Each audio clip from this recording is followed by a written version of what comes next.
Bonjour et bienvenue dans cette nouvelle semaine du moucheur. Alors cette semaine, comme une fois sur deux, on commence par la leçon de lancer autrichien. Vous devez faire maintenant pas mal de progrès, car c'est déjà la 11e leçon que nous donne Eric Tolderer depuis les bords du Gave.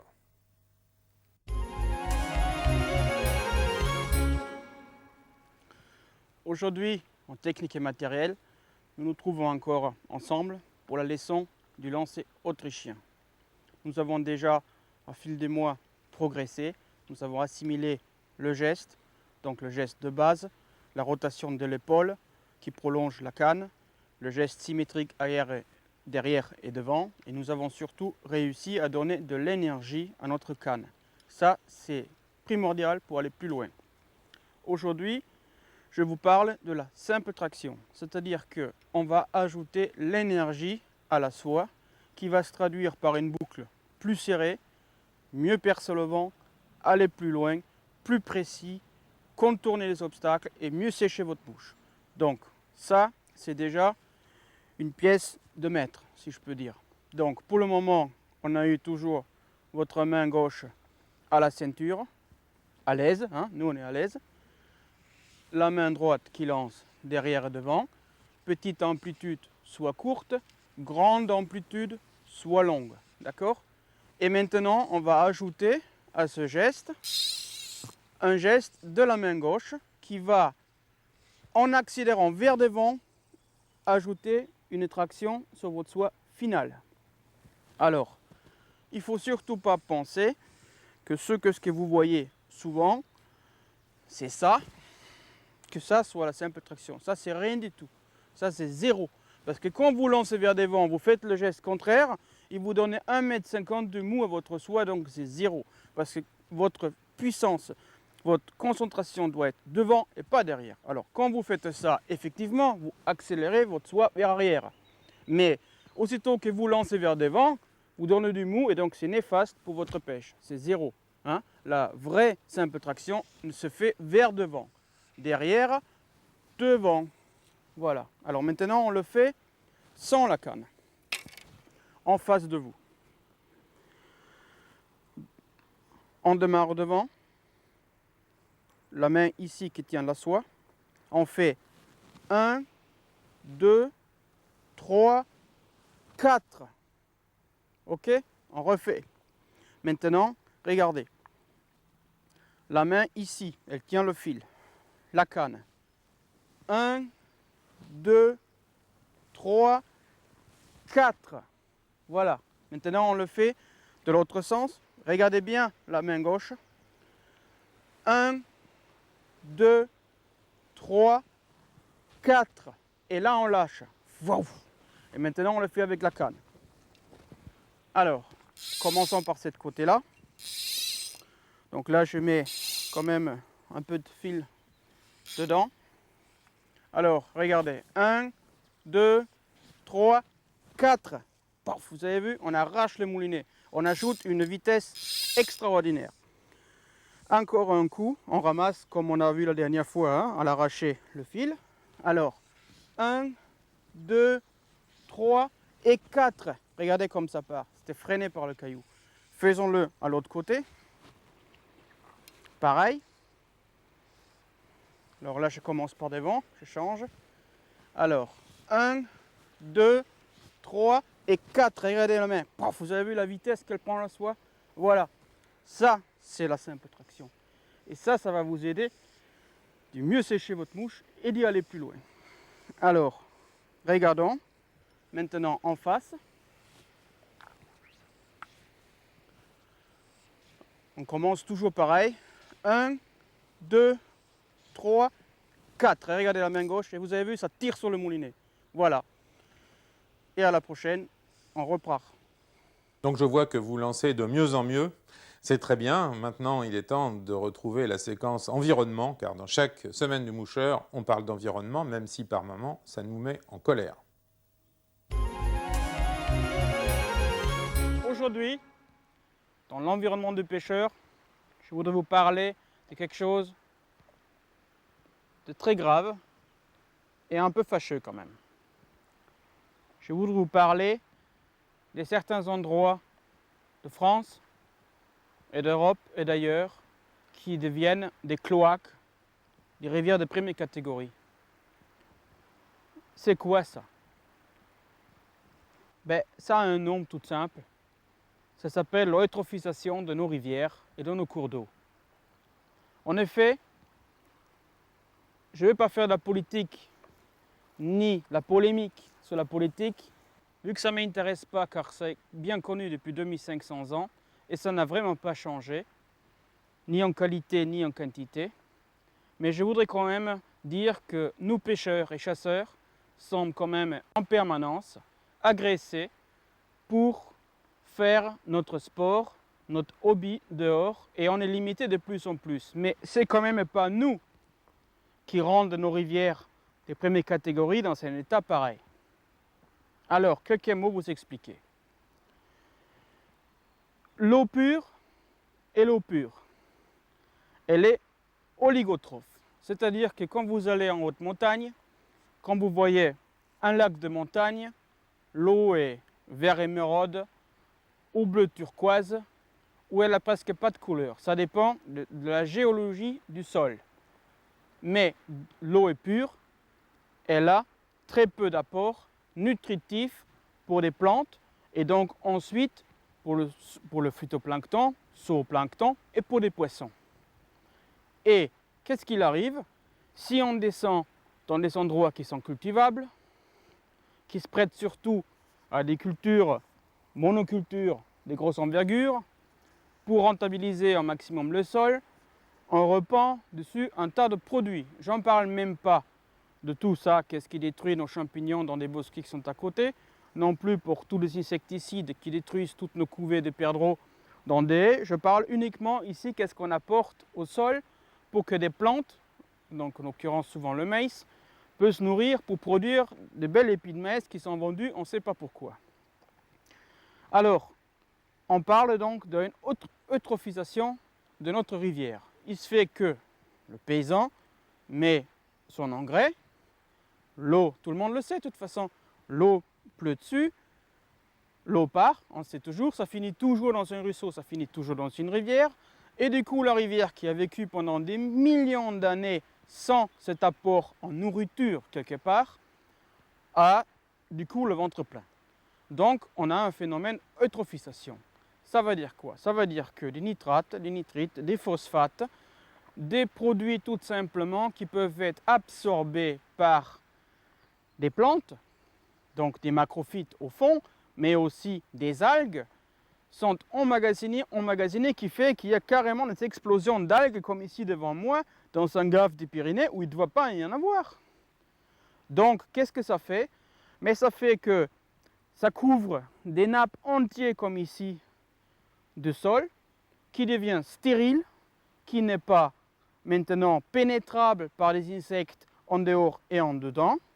L'eau n'a pas le même coefficient de lumière non plus. La lumière ne peut pas pénétrer parce qu'elle est absorbée par les plantes qui flottent au-dessus. Et ensuite, ces plantes-là, un jour qui ne trouvent plus assez de lumière ni la température qui leur convient, ils vont mourir et ça va faire un déficit d'oxygène pour les poissons. Donc je peux vous dire vraiment, on en parlera ultérieurement encore, mais c'est vraiment quelque chose de pas bien pour nos rivières. Alors heureusement, il n'y a pas que des rivières comme celle dont on vient de parler. Il en est où les mouches se développent bien et émergent. Et aujourd'hui, on va monter une émergente. La mouche de cette semaine est l'émergente de mouche de mai. C'est une mouche mythique, aussi bien par sa taille que par qu'est-ce qu'on peut prendre avec. C'est une mouche qui est vraiment nécessaire dans votre boîte à mouches. Les mouches de mai sont certes de plus en plus rares dans nos rivières, mais notamment en Franche-Comté, dans des Charentes et même aussi dans des Pyrénées, il y en a toujours et les truites, quand il y a des éclosions, deviennent folles. Cette mouche donc qui se présente en subsurface en la mouillant un petit peu avec la salive, vous va prendre des très gros poissons. Voyons comment je la conçois au tableau. Ici, j'utilise un hameçon 10,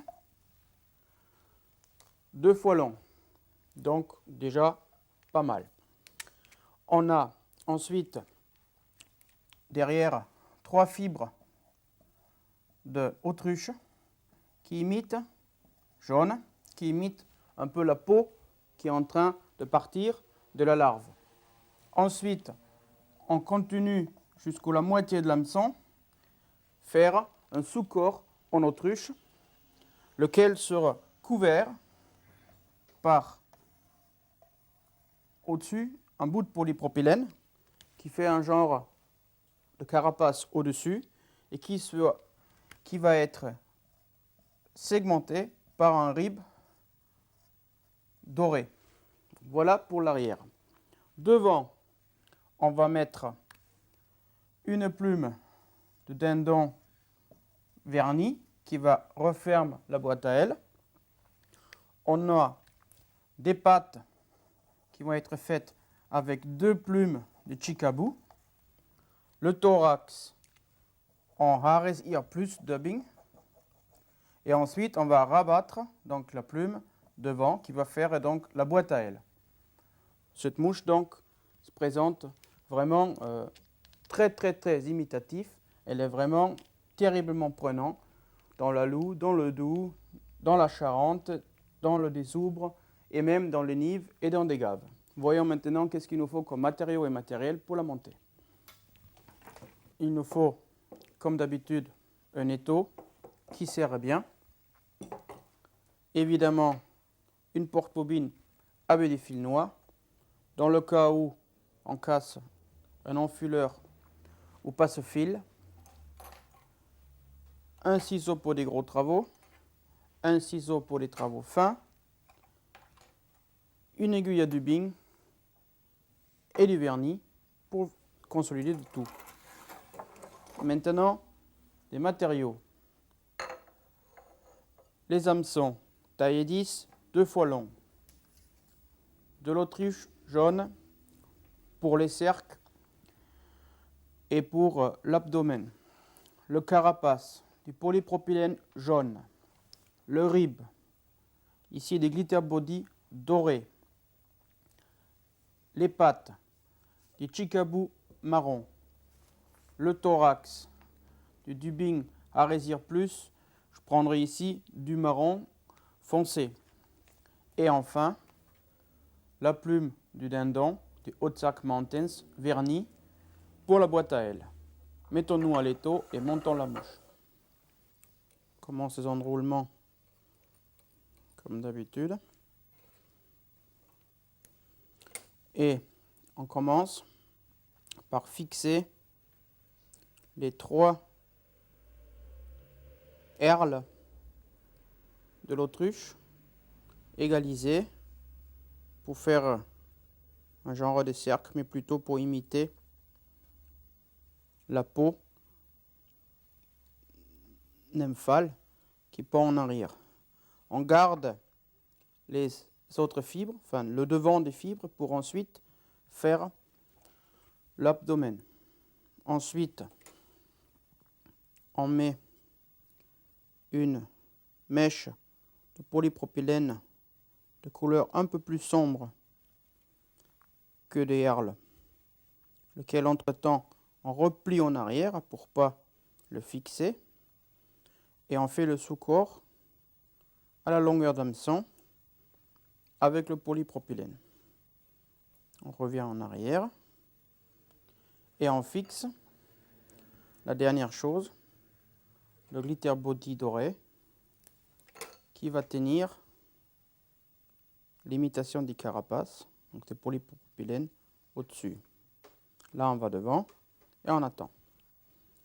Maintenant, on enroule les 3 herles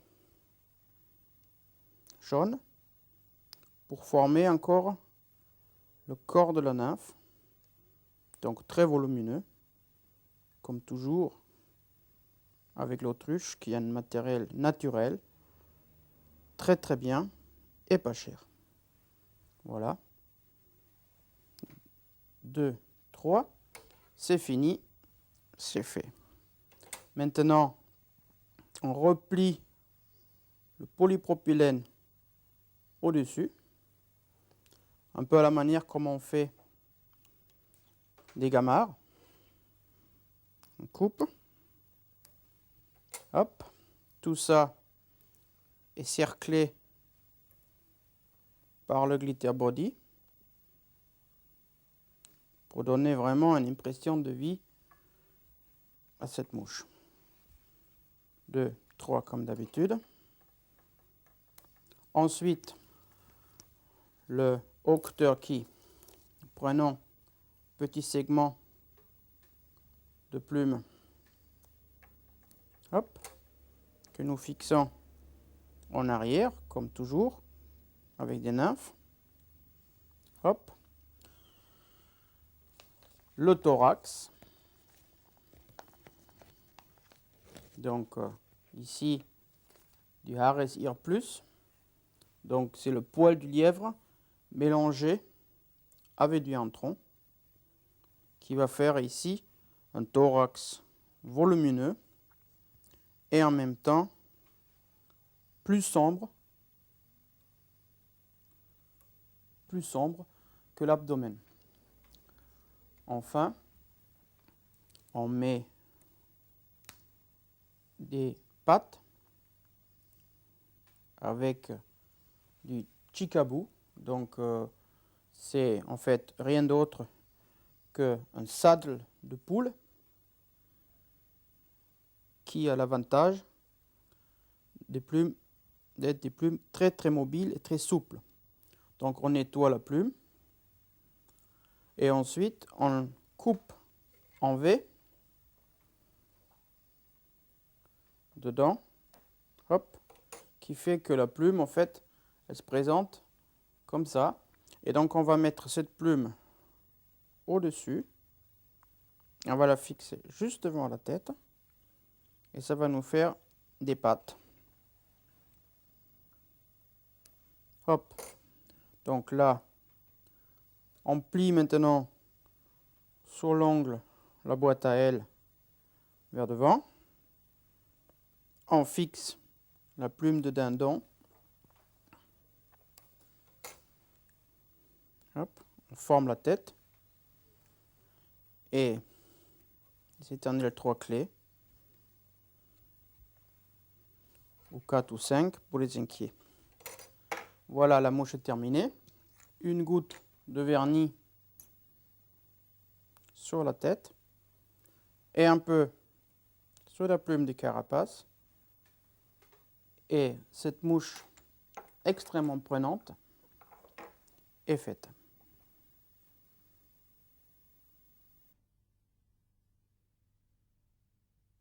Et oui, il va déjà être temps de nous quitter, mais de nous quitter après notre séquence de pêche, rassurez-vous. Aujourd'hui, nous partons au bord du Gave pour tenter l'impossible. Aujourd'hui, dans Technique de pêche, je vous ai ramené ici dans un de mes coins favoris et vraiment préférés, dans les Pyrénées-Atlantiques, dans le Val d'Ossau, au bord de Bâgé. Sous la colline, il y a de nombreux gens qui sont en train de traquer des cèpes, des girolles et autres pieds de mouton. Et j'ai de la chance, ici sur ma plage préférée, à la borne 12, il n'y a personne. Je suis un peu surpris car je trouve l'eau comme je ne l'ai jamais vue aussi basse, ici, au début d'été. Et à l'autre côté de la berge où les truites se tiennent, il n'y a presque plus de courant et ça ne va pas être facile de faire un poisson. On va quand même essayer de monter en haut à l'entrée du pool où l'eau court un peu plus rapidement et pêcher en descendant, en prospectant des ronces qui tombent dans l'eau, des petites souches pour trouver une truite qui est en poste. J'en ai remarqué une qui est là dans le calme, mais elle est difficile à faire. Je vais essayer de en faire une un peu plus facile parce que je ne suis pas sûr de pouvoir réussir. Alors, pour le moment, on va monter et hop, vous avez vu, il y en a une qui est gobée dans le courant et on va faire évidemment notre choix de mouche au rapport au courant, donc une mouche qui flotte bien, qu'on voit bien. Et à fur et à mesure qu'on descend et qu'on arrive dans le calme ici, on va changer le bas de ligne, donc plus fin la pointe, et la mouche moins fournie qui rentre un peu en dessous. Voyons maintenant comment ça marche en haut.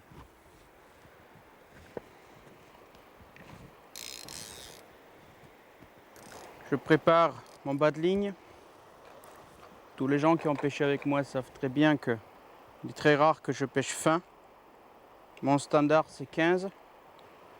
Ici, j'avoue quand même que je vais un peu contre ma religion et je mets un 12 parce qu'il va falloir quand même des mouches un peu petites pour leurrer des truites dans l'eau cristal comme ici.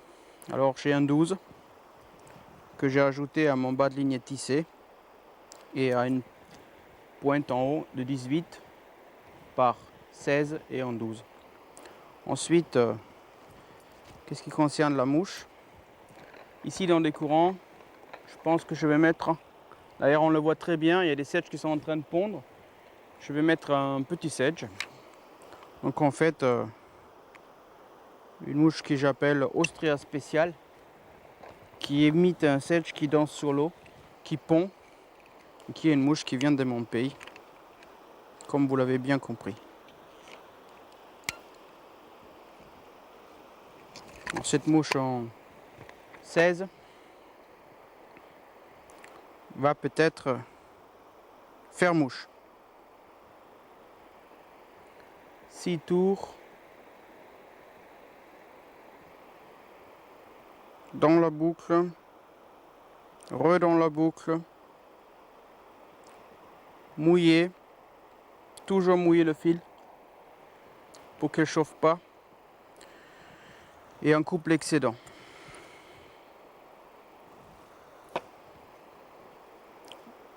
Pas besoin de graisser cette mouche car elle flotte déjà assez bien avec ses poils de cervidés. Bon, on va voir si on est chanceux.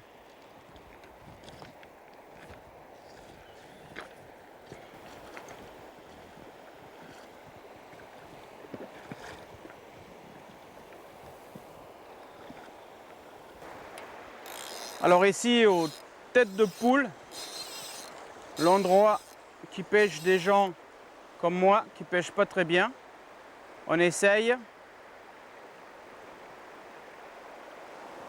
de faire monter une truite au milieu de ce paradis à l'odeur d'épicéa et des cèpes qui poussent partout.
Ah, oh petite,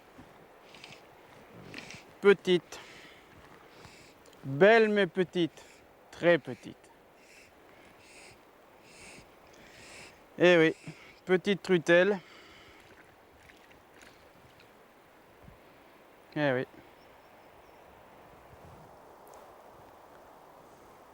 Poisson est au niveau de son pêcheur.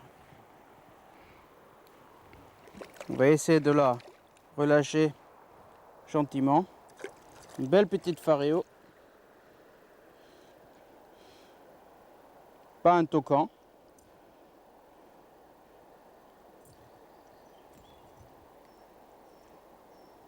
Qui continue comme ça, on va la manger. Et hop. contre le courant.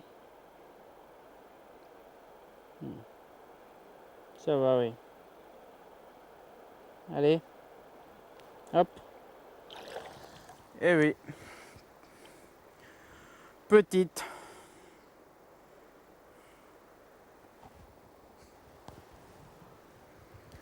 On va quand même essayer de